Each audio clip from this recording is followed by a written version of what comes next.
2023-এ সুইডেনের উমিও শহরে অনুষ্ঠিত লিট ফেস্ট আমি আমন্ত্রিত হই। সেখানে কার্টুনিস্ট জো স্যাকো এবং আরএসএফের ব্যুরো প্রধান এরিকের সমন্বয়ে একটি সেশনে আমি অংশ নেই, যেখানে একটি স্বৈরশাসকের অধীনে একটি নিবর্তনমূলক আইনের কারণে, সরকারের সমালোচনার কারণে একজন কার্টুনিস্টের যে পরিণতি, সেটা নিয়ে আলোচনা হয় এবং সেখানে আমি আমার অভিজ্ঞতা বর্ণনা করি।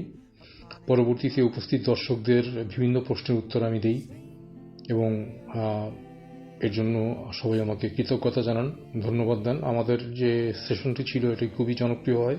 পরবর্তীতে এ নিয়ে অনেক আলোচনা হয়, সংবাদপত্রে সংবাদও ছাপা হয়।